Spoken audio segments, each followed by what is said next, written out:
Deus, graças te damos, Senhor Jesus, por esse momento que mais uma vez estamos na tua presença. Amém. Quão agradável, Senhor, é estar aqui. Muito obrigada pelo abrir da tua palavra, pela luz que incide do trono da graça. Pedimos a ti, Senhor, a unção do teu Espírito, a guarda dos teus santos anjos, e que nós possamos ser convertidos e convencidos de que o teu amor é melhor que todas as coisas. Amém. Fica conosco, Senhor. Ajuda-nos a compreendermos a tua vontade. Nós te pedimos em nome de Jesus. Amém. Amém.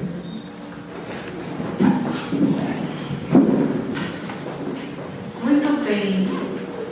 Hoje nós vamos estudar sobre a consciência. A consciência, ela é o fator mais importante na vida de um cristão. Quando eu compreendo o funcionamento da minha mente, eu consigo tomar decisões mais acertadas, eu consigo fazer as coisas com mais assertividade. Então é tão importante nós sabermos que temos faculdades mentais. Eu quero fazer uma explicação rápida para vocês sobre isso. Como que funciona a nossa mente? Nós temos dois tipos de faculdades: as faculdades superiores e as faculdades inferiores. As faculdades superiores são consciência, razão e juízo. As faculdades inferiores são as paixões e os apetites. Quando Deus criou Adão e Eva, o homem perfeito tinha as duas faculdades, as superiores e as inferiores. Nós não temos nenhuma faculdade que surgiu após o pecado. Mas o que aconteceu após o pecado? Antes, o homem perfeito, as faculdades superiores, a consciência, a razão e o juízo, dominavam as faculdades inferiores, as paixões e os apetites. Nós precisamos ter paixão e apetite, mas sob o domínio da consciência, da razão e do juízo. Quando houve o pecado, isso se inverteu. A natureza pecaminosa, ela é o contrário do homem perfeito. Os apetites e paixões dominando a consciência, a razão e o juízo. Quando a gente estuda o funcionamento mental, a gente percebe que Deus colocou a consciência no mais alto padrão do nosso funcionamento mental. Então é sobre ela que eu quero falar hoje. Quem sabe em uma outra oportunidade eu posso explicar para vocês e ensinar para vocês o que cada uma das faculdades, quais os papéis que elas exercem na nossa vida, na nossa tomada de decisão, o que é cada uma delas. Mas hoje eu quero parar com vocês na consciência. Vamos ver aqui. Espera que usem ao seu serviço as faculdades da mente e do corpo. Então Deus espera que nós usemos para o serviço dele as faculdades da mente e do nosso corpo, certo? Então eu preciso ter saúde física e mental, e eu preciso usar isso para o serviço de Deus. Ele lhes deu sentimento, Deus nos deu sentimento, e espera que usem para a sua glória esse dom precioso. Deu-lhes uma consciência e proíbe-lhes abusar de qualquer modo desse dom. Então, muito bem, Deus nos deu vários dons. Ele quer que nós usemos esses dons para o serviço dele, mas ele diz que nós não podemos abusar do dom da consciência. Deve antes ser exaltado ao lugar de autoridade que lhe designou. Então, a informação que Deus nos dá através desse texto é que a consciência, ela ocupa um lugar de autoridade no nosso padrão mental, no nosso funcionamento mental. Vocês entendem isso? Está claro isso? Então a minha consciência, ela é extremamente importante. Ela não é só importante, ela é extremamente importante. A saúde é uma bênção inestimável e mais intimamente relacionada com a consciência e a religião do que muitos imaginam. Afeta grandemente a capacidade da pessoa. Então, quando eu tenho saúde no corpo, então eu também tenho uma consciência que caminha de forma saudável. Lembra? Existe uma relação entre a mente e o corpo. Uma íntima relação entre a mente e o corpo. Então também, se eu não cuido da minha saúde, isso afeta a minha consciência. Uma consciência sem ofensa para com Deus e o homem é maravilhosa aquisição.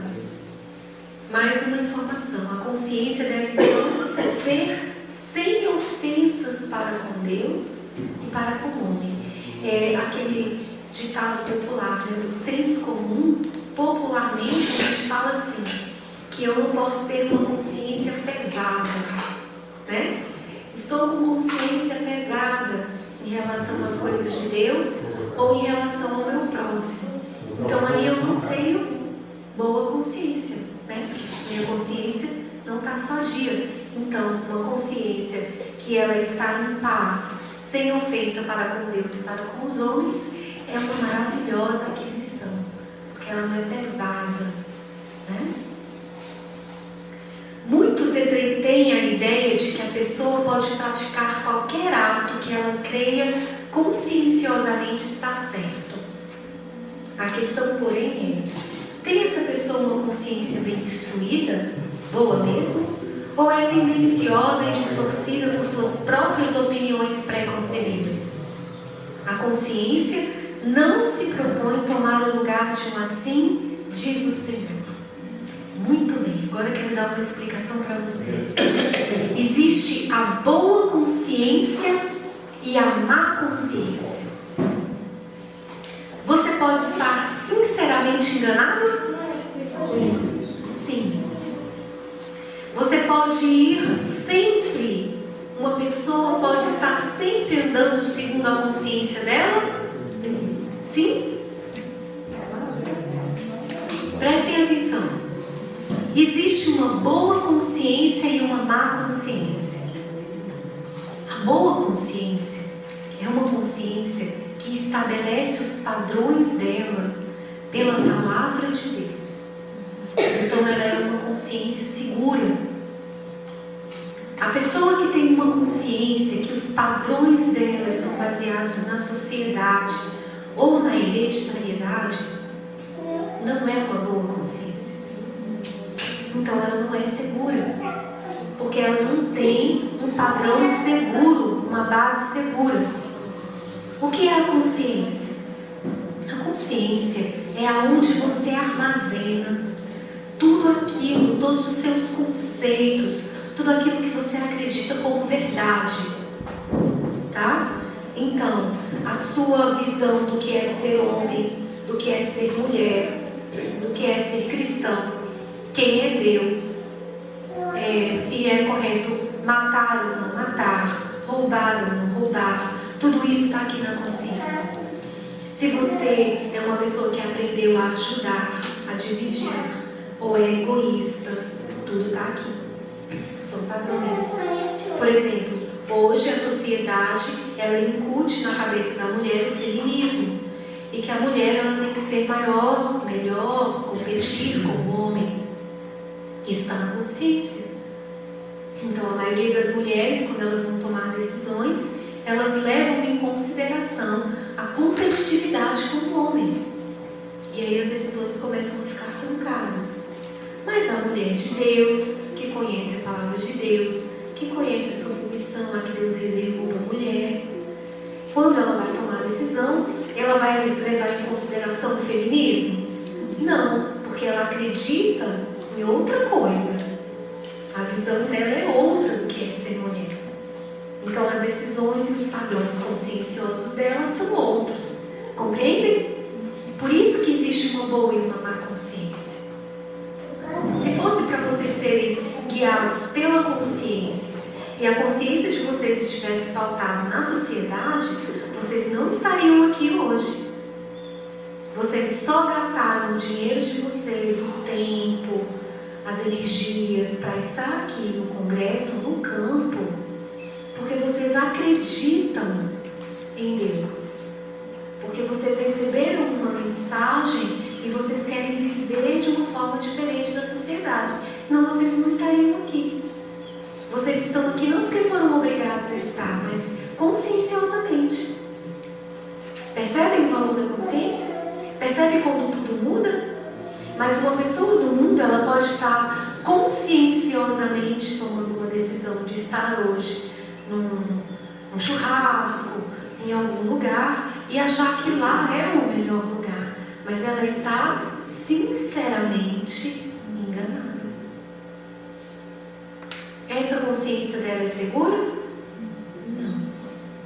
Uma consciência só é segura quando ela é guiada pelo assim diz o Senhor. Olha o que está escrito aqui. As consciências não se harmonizam todas, nem são todas igualmente inspiradas. Algumas consciências estão mortas, cauterizadas como com ferro quente. Pode haver homens conscienciosamente errados, assim como conscienciosamente certos.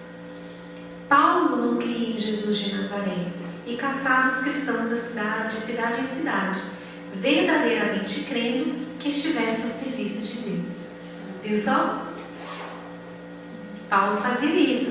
E ele fala, segundo o que eu acreditava, eu era fariseu, fiel, não tinha ninguém que me repreendesse, mas ele estava conscienciosamente errado.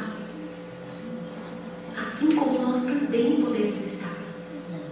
Nós estudamos durante toda essa semana padrões e detalhes a respeito do nosso comportamento com o nosso marido, com a nossa esposa, que talvez vocês não conheciam ainda. E que entrou em choque diretamente com aquilo que você já acreditava e já pensava antes. Poxa, eu não pensava assim, não acreditava assim, não entendia assim. E agora chega uma nova informação, alguma coisa que se tornou, era estranho, né? Ouvir o que vocês ouviram talvez durante essa semana. Só que agora vocês começam a armazenar isso como verdade. E a consciência começa a mudar e a ter um padrão diferente em questão de decisão. Faz sentido isso para vocês? Vocês estão entendendo? Sim? O que é a consciência violada?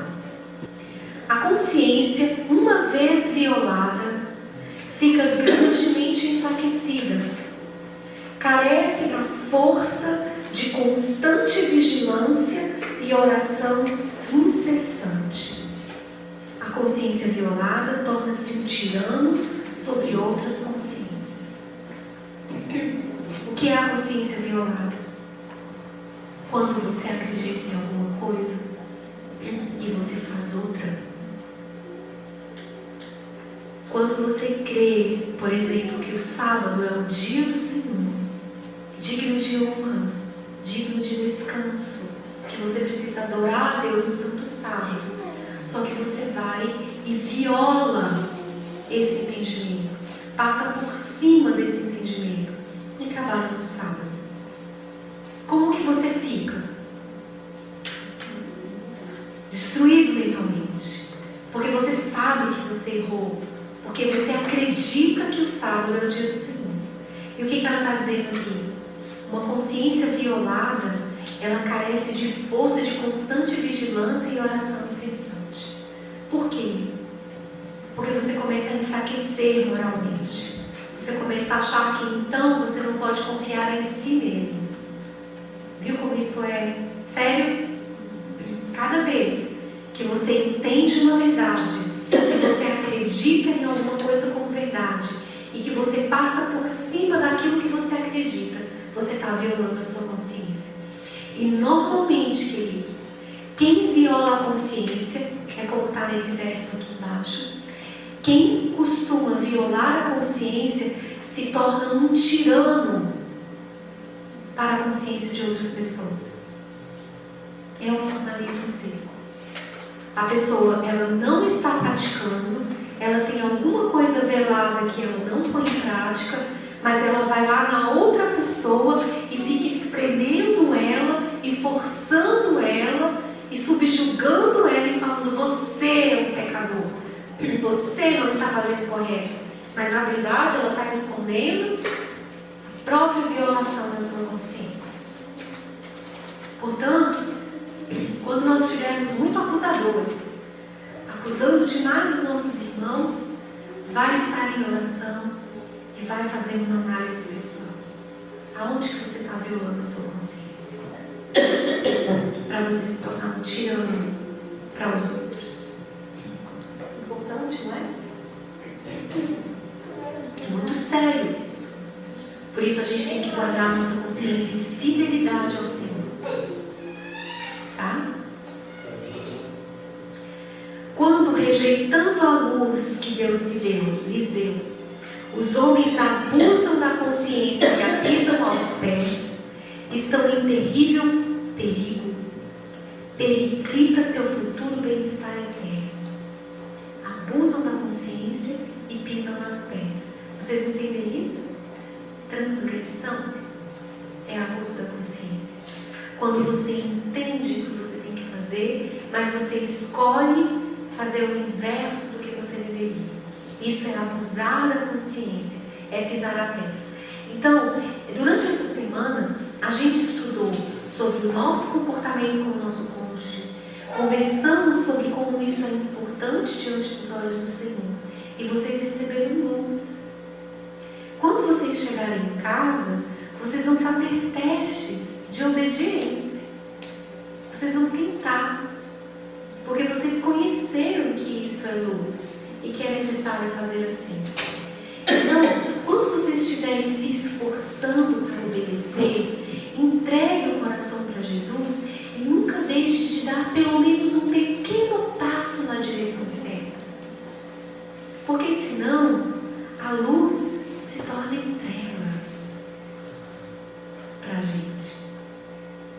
Por isso que o Sr. White fala que abusar da consciência e pisar a pé, a consciência, periclita o nosso futuro eterno.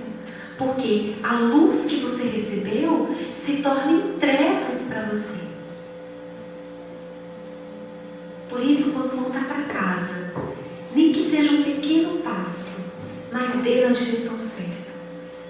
Para que a luz permaneça brilhando no seu caminho, na sua mente, para que você tenha saúde. Tá? Satanás usa sua influência para sufocar a voz de Deus e a voz da consciência, e o mundo age como sob seu controle.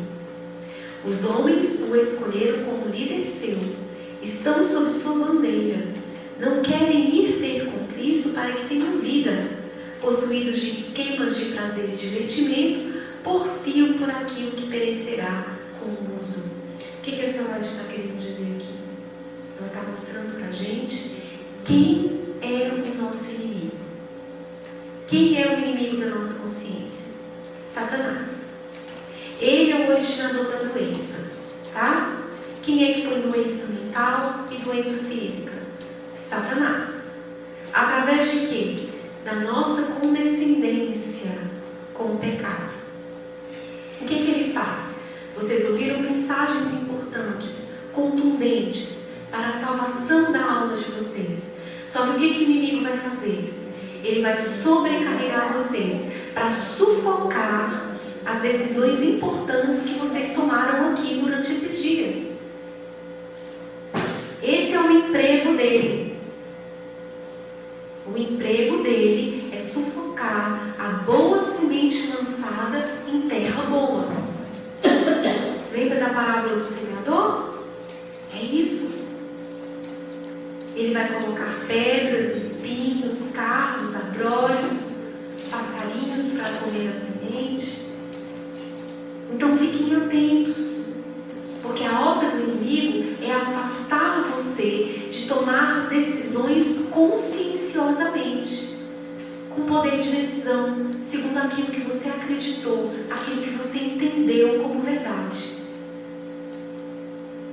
Certo?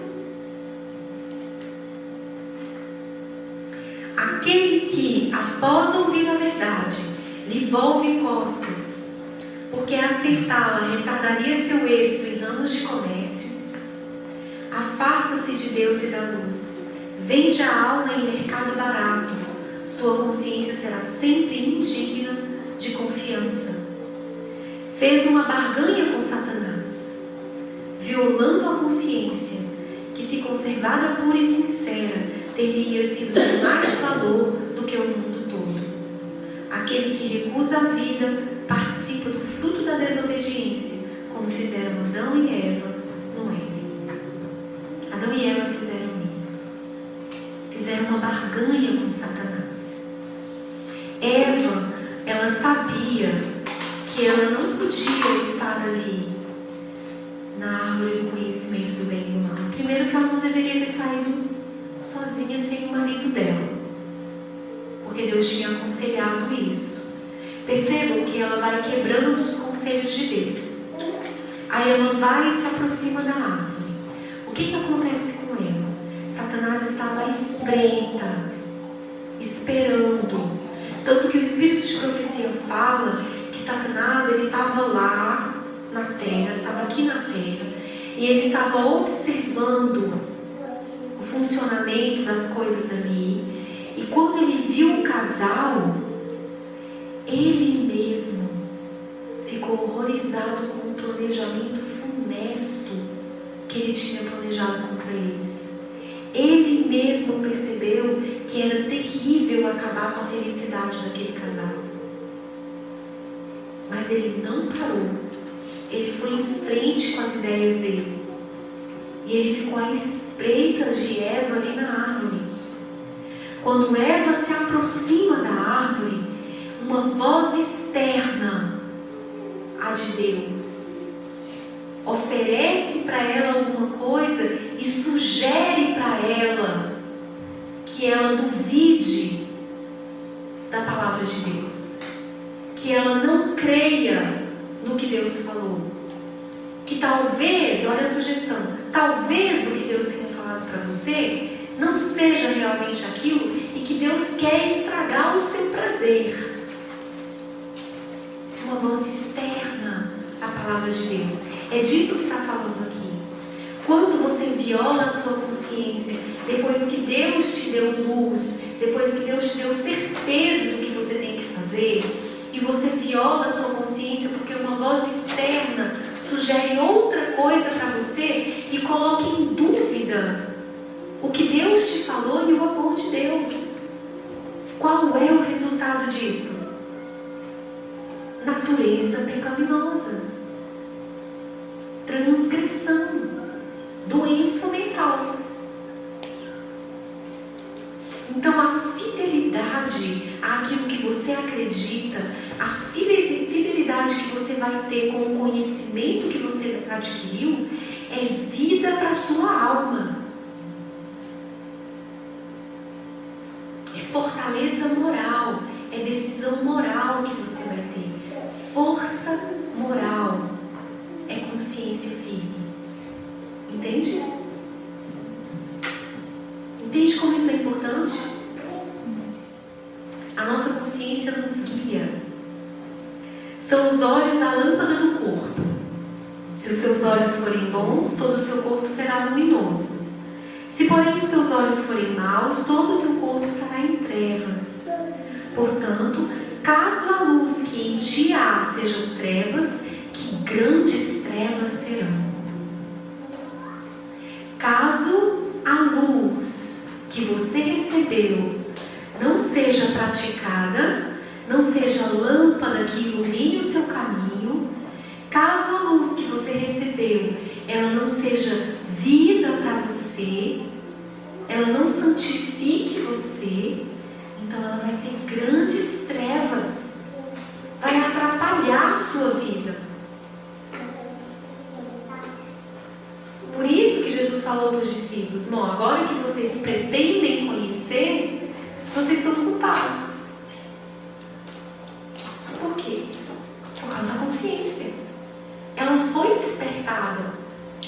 Foi dado o alimento para que você tivesse vida. Agora, se você rejeita o alimento, então agora você começa a perecer. Lembre-se disso, queridos. Não é fácil obedecer, porque você precisa dar contra a uma sociedade, contra o seu próprio desejo pessoal, contra os apetites e as paixões. Só que se você sempre der pequenos passos, passos seguros na direção da luz que você recebeu, então essa luz não se transforma em trevas e você consegue caminhar passo a passo com Cristo. Essas palavras têm um primeiro e um último sentido, um segundo sentido, um sentido literal e outro figurado. São repletas de verdade com referência aos olhos físicos, com os quais veem os objetos externos. E são verdadeiras também em relação aos olhos espirituais, a consciência com os quais nós avaliamos o bem e o mal. Se os olhos da alma, isto é, a consciência, é perfeitamente sadia, a alma será ensinada corretamente. Quando, porém, a consciência é guiada por percepções humanas, que não são submissas e abrandadas pela graça de Cristo, então as coisas não são vistas em suas consequências certas.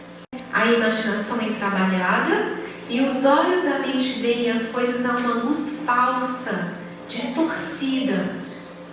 Precisas de uma visão clara, compassiva. Tua consciência sofreu abusos e tornou-se insensível. Mas se seguires a conduta certa, nova sensibilidade te virá. Como é que a gente recebe de volta uma consciência sensível e obediente a Deus? Quando nós temos uma clara visão, quando nós deixamos que o Espírito Santo haja na nossa vida, para que a gente consiga fazer aquilo que a gente tem que fazer, o certo porque é certo. Quando nós conseguimos e permitimos que o Espírito Santo nos santifique através da palavra que foi falada. Isso é justiça pela fé.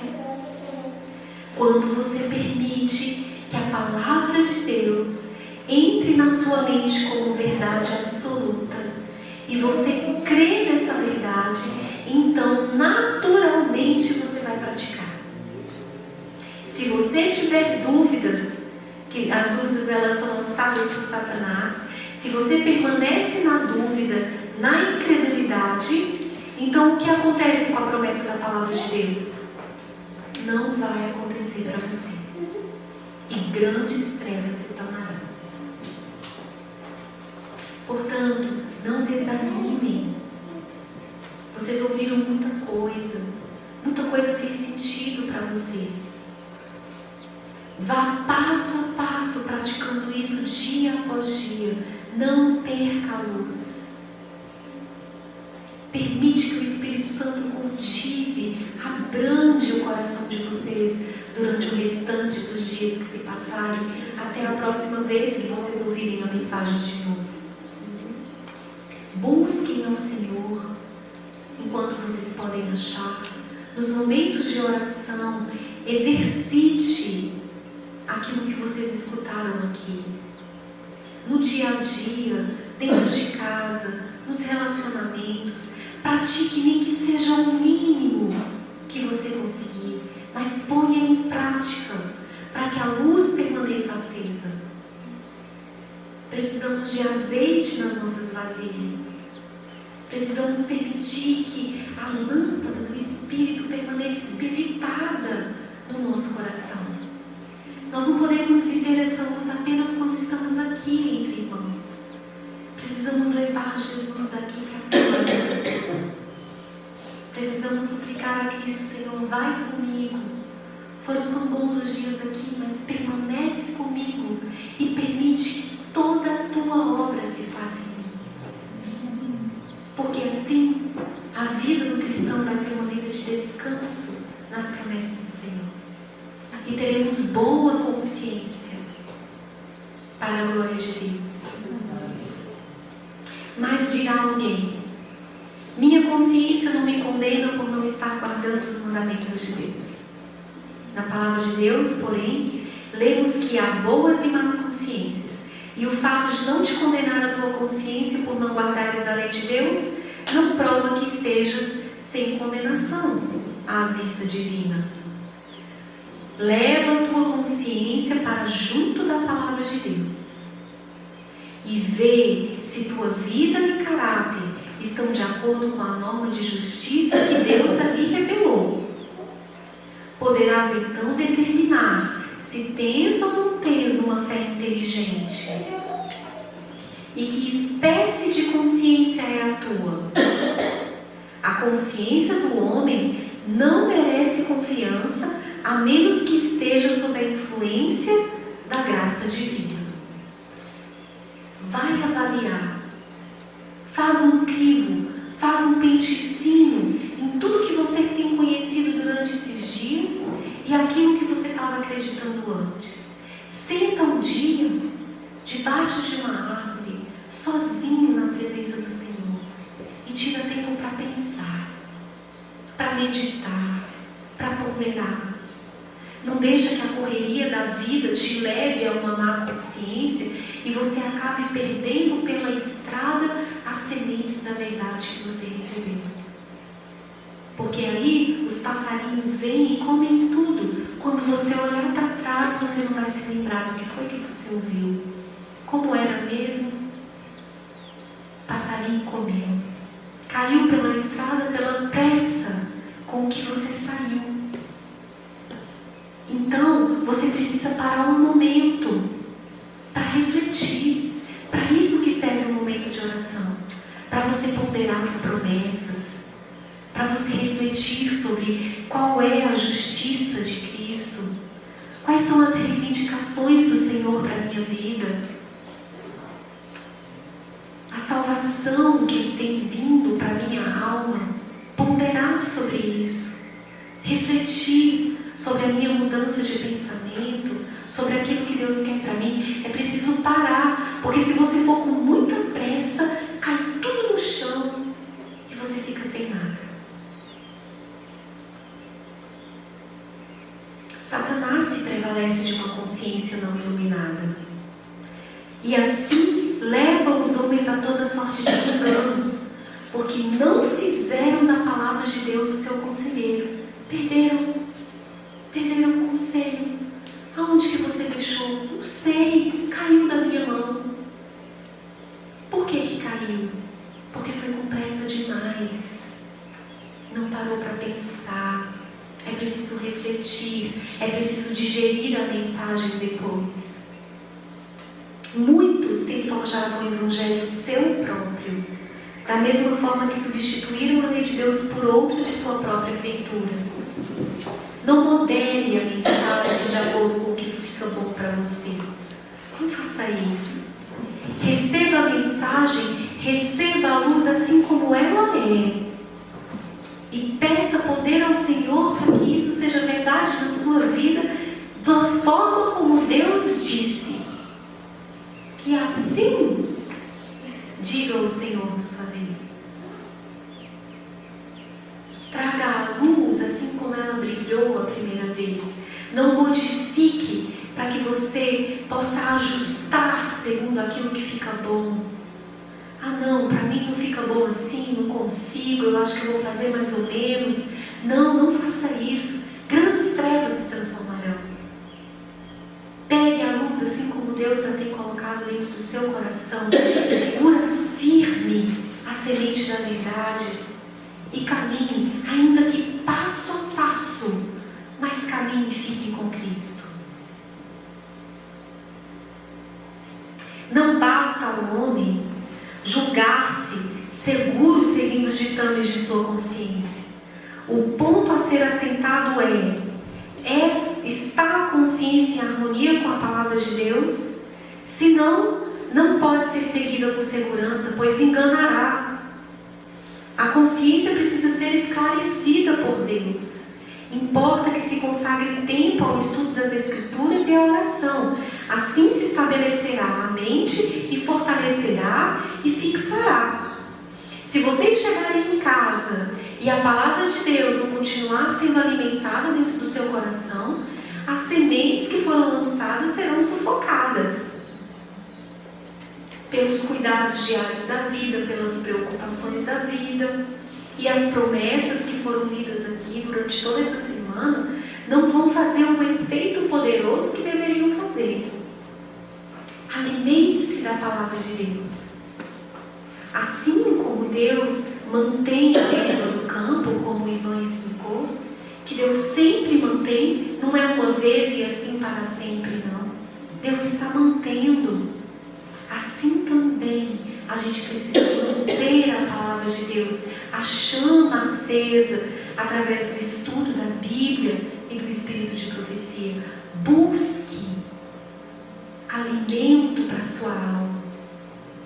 Busque regar a semente que foi plantada. Busque o cultivo das verdades que você recebeu aqui. Cultivar é praticar. Cultivar é colocar a mensagem em teste de comportamento.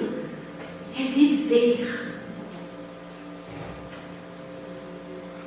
Podeis ter consciência, e esta pode trazer-vos convicção. Mas a questão é essa convicção um agente atuante? Atinge essa convicção o vosso coração e os atos do homem interior? Verifica-se uma purificação das sujidades do templo da alma? Isto é o que nós precisamos. Porque vivemos em tempo como um dos dias dos filhos de Israel. E se tendes quaisquer pecados, não vos detenhais até que eles sejam corrigidos e removidos. Põe em ordem. A mensagem precisa te santificar. Já falei isso para vocês, que a senhora vai te falar muitas vezes nos testemunhos para a igreja. Olha, você ama a mensagem, você é simpatizante, você prega ela, você não fala contra ela. Mas olha, a mensagem não está no homem interior, não está te santificando, não está enobrecendo você, não está mudando a sua vida. Então, ela fica só na superfície. E aí toda vez que você sai de um congresso, de uma pregação, você sai com a sua bolsinha cheia de semente, mas você vai com tanta pressa que vai furando e as coisas vão se perdendo pelo caminho. E você olha para trás e fala, como é mesmo? Não, mas eu acreditei. Não, é verdade. Eu penso assim também. Mas e aí? Alguma semente brotou no seu coração? Alguma coisa aconteceu? Está produzindo fruto?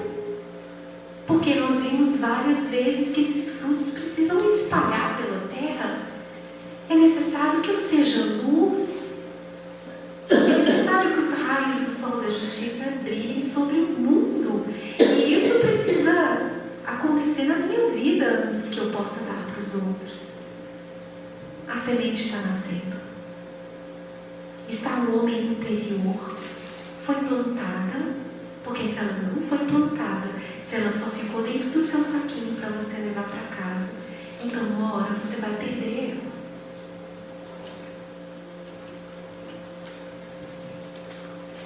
A consciência precisa cativar a nossa alma. Isso é que é plantar. Diz o salmista: a revelação das tuas palavras esclarece e dá entendimento aos simples. Salmo 119, verso 130. Quando a verdade atua apenas sobre a consciência, ela cria muito desassossego. Só na consciência, de forma só cognitiva. Eu entendi. Mas quando a verdade é convidada para adentrar o coração e o ser todo é levado em cativeiro a Jesus Cristo. Os próprios pensamentos são feitos cativos, pois a mente de Cristo opera onde a vontade é submetida à vontade de Deus. Vou repetir. A mente de Cristo opera onde a vontade é submetida à vontade de Deus. Lembra da promessa da justificação pela fé? Eu creio, Senhor, Tu és Deus, Tu has de fazer na minha vida. Você está se submetendo à vida de Cristo, senão a promessa não vai se cumprir na sua vida. É preciso que a gente encaixe as coisas da forma correta. É preciso que eu dê um passo da obediência pela fé. É preciso que isso seja manifestado na minha vida. Tende em vós o mesmo sentimento que houve também em Cristo Jesus. Filipenses 2:5. Aquele a quem o Senhor liberta é de fato livre e não pode ser levado em servil cativeiro do pecado. Vocês creem nessa promessa? Amém. Aquele que Deus liberta é realmente livre? Como que isso vai se cumprir na sua vida? Como que você vai crer nessa promessa? Se você abraçar a liberdade em obediência a Cristo Jesus. Só assim essa promessa vai ser verdadeira. Você vai ser livre se você se libertar das garras do pecado. Se você sair dali. Enquanto você não sair, você não será liberto. Você precisa crer. Se Jesus disse: tempestade, acalme. Lembra que o Ivan falou isso?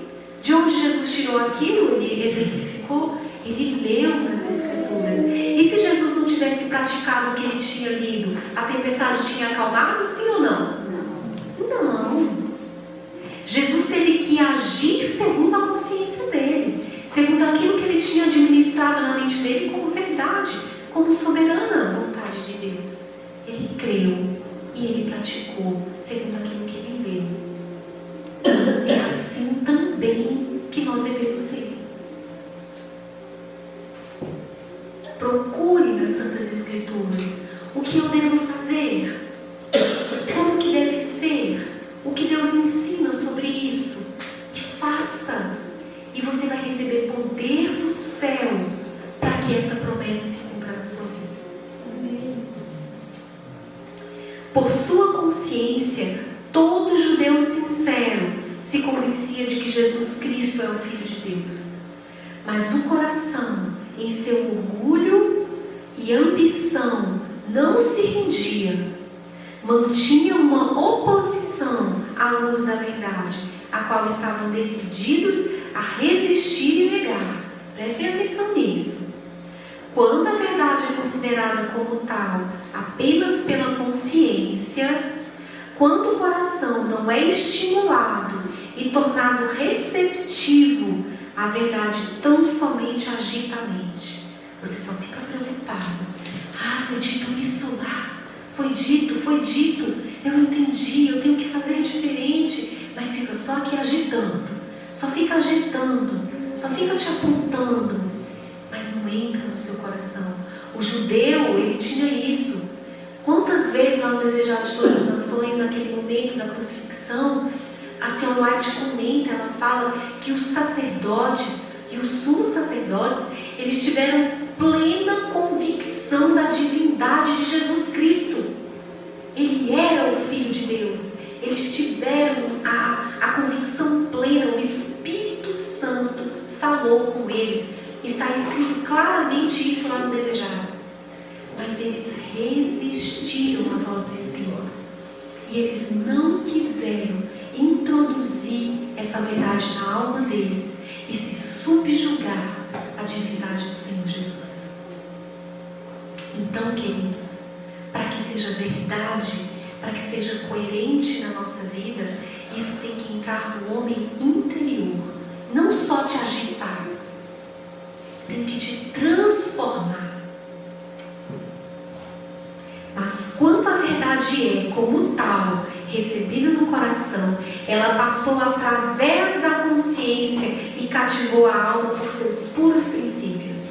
É posta no coração pelo Espírito Santo, que adapta a sua formosura à mente, a fim de que seu transformador poder possa ser visto aonde?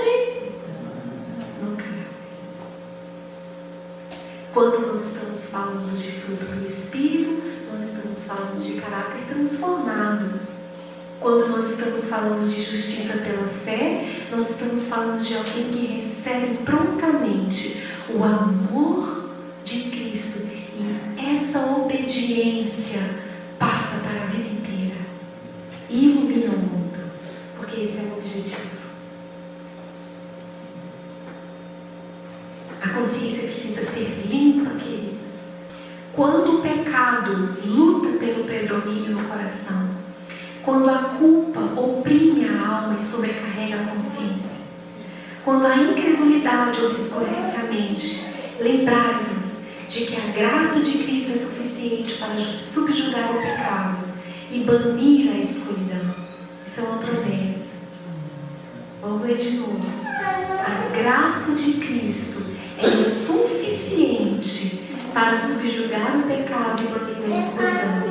Entrando em comunhão com o Salvador, penetramos na região da paz.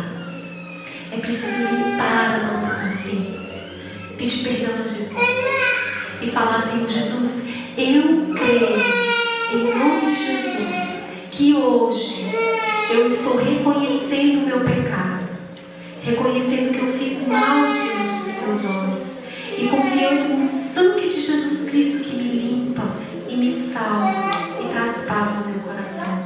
Creia, porque se você continua com a mente sobrecarregada, com a mente aflita por causa do pecado não perdoado, então você não consegue dar passos em obediência. Você se torna pesado, carregador de fardo. Quem é o portador de fardos? É Jesus Cristo. Então lança sobre Ele, Ele carrega. Os braços de Jesus são fortes. Ele leva nele. E nós precisamos estar leves, tranquilos, sabendo que temos um Salvador.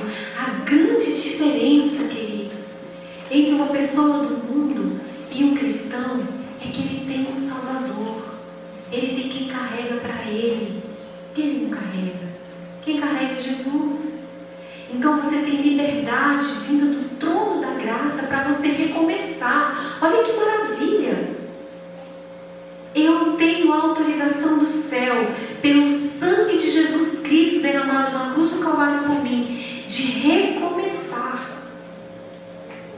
de deixar para trás as coisas que ficam e seguir para o alvo, rumo à perfeição em Cristo Jesus, em obediência, em laços de amor com meu Salvador. E sabem de uma coisa: se eu tropeçar, Ele me segura. Amém. E se eu cair, Ele me levanta. E eu só vou me perder se eu quiser me afastar desse grande amor. Porque Ele está pronto até para me buscar, aonde quer que Ele estiver. Lancem mão dessa promessa, para que a consciência da gente seja limpa, esvaziada do domínio do pecado. Cada aposento do templo da alma tornou-se mais ou menos maculado e precisa de limpeza. É ou não é verdade? É. A câmara da consciência coberta de teia de aranha deve ser adentrada. As janelas da alma devem ser fechadas em direção da terra e escancaradas para o céu, a fim de que os brilhantes raios do sol da justiça tenham livre acesso. Abra para Jesus. Não tenha medo de mudar padrões de consciência, de crenças, de ideias. Não tenham medo de fazer isso. Mudem em nome de Jesus. Acreditem que o que Deus falou é verdade e vai dar certo. A memória deve ser refrigerada por princípios bíblicos. A mente deve ser mantida clara e pura, para que possa distinguir entre o bem e o mal. Se você não for buscar na palavra de Deus, se você não abrir para o céu, se você não tirar as sujidades pelo sangue de Cristo Jesus, como é que você vai distinguir o certo do errado, o santo do profano, o bem do mal? Não vai dar conta, porque aqueles conceitos velhos, destruídos da sociedade, vão ficar ali rodeando. Então você tem que abrir para o céu, você tem que mudar, ser transformado pela renovação do seu entendimento, para qual seja a boa, agradável e perfeita vontade de Deus. Romanos 12:2. A consciência curada. Como é que a nossa consciência fica curada? Paz interior e consciência livre de ofensa para com Deus vivificará e revigorará o intelecto. Qual orvalho destilado sobre terras plantas. A vontade é então dirigida, controlada adequadamente. Olha a consciência curada, ó. A vontade é então dirigida e controlada adequadamente. E é mais decidida. Não fica duvidando. É mais decidido. Não, eu sei que Deus me pediu para fazer isso aqui. Eu vou. Mais decidida. E todavia livre de perversidade. As meditações são agradáveis, pois que são santificadas. Agora o seu pensamento começa a ser direcionado para as coisas celestes. O que você pensa começa a se tornar puro. Percebe que vai existindo uma mudança só porque você acreditou diferente? Vai acontecendo a mudança, um milagre vai se fazendo. A serenidade mental que vos será dado fluir será uma bênção a todos aqueles com os quais vos associais. Essa paz e calma em tempo tornar-se-á natural e fará refletir seus preciosos raios sobre todos os que vos cercam, para de novo refluir para vós. Vai e volta, vai e volta. É uma reflexão. Mas por que fica natural? Porque você agora acredita diferente. Porque você limpou, entregou tudo a Jesus, acreditou no perdão e no sacrifício de Cristo, e agora as coisas começam a fazer sentido completo. E você é curado mentalmente. É assim. E dá certo, porque está escrito. Essa palavra aqui, ela não foi escrita por pensamento humano nenhum. Foi ditada por Deus. É pelo poder do Espírito Santo que essas palavras foram escritas. Para nós, para o nosso tempo. Quanto mais experimentarmos o sabor dessa paz celestial e quietude da mente, tanto mais aumentará. É um animado, vivo prazer que não lança todas as energias morais no estupor, mas desperta-as para uma acrescida atividade. O fato de você ter serenidade e paz vai te transformar numa pessoa assim? Não. O fato de você ter serenidade vai te transformar numa pessoa viva pelo poder de Deus, capaz pelo poder de Deus. Uma pessoa que é capaz de olhar e ver a necessidade do outro e não ficar olhando só para dentro de si. Eu. Não, o outro, aquele, Deus, a causa de Deus, a obra que expande, não fica centralizado nesse mundo pequeno do próprio homem, mas expande para a vontade de Deus. A perfeita paz é um atributo do céu, que os anjos possuem. Que Deus vos ajude a tornar-vos possuidores dessa paz. Amém? Amém? Amém. Que Deus nos ajude a tornar-nos possuidores dessa paz. De onde vem a paz? De Cristo. Aonde Cristo vai promover paz no nosso coração? Através da nossa mente, da nossa consciência esclarecida pelas promessas feitas na palavra de Deus. Lembre-se de levar as sementes de vocês e plantá-las em bom terreno, no terreno do coração. Não se apressem em correr com o saquinho cheio, porque elas podem se perder pelo caminho. Parem, reflitam, pensem, plante cada semente num terreno bom e cultive para que ela frutifique para a glória do Senhor. Amém? Amém? Vamos orar? Querido e eterno Deus, graças te damos pelo poder da tua palavra. Graças te damos, Pai, porque o Senhor derrama sobre nós bênçãos sem medida. Obrigado por toda a luz, por toda a semente da verdade que tem sido lançada alcançado. Senhor, estamos cheios da Tua palavra e precisamos colocá-la dentro do nosso coração. Ajuda, Senhor, a cada um dos Teus filhos a viverem essa luz, a plantá-las em terreno bom dentro do seu coração, e que eles frutifiquem para a honra do Teu nome, para a glória do Teu nome, e sejam, Senhor, multiplicadores dessa graça. Senhor, perdoa os nossos pecados, lava-nos, purifica-nos com o sangue de Jesus Cristo e ajuda-nos a estarmos sempre em submissão ao grande sacrifício de Jesus Cristo. Amém. Nós te damos graças e te pedimos essas bênçãos em nome de Jesus. Amém. Amém.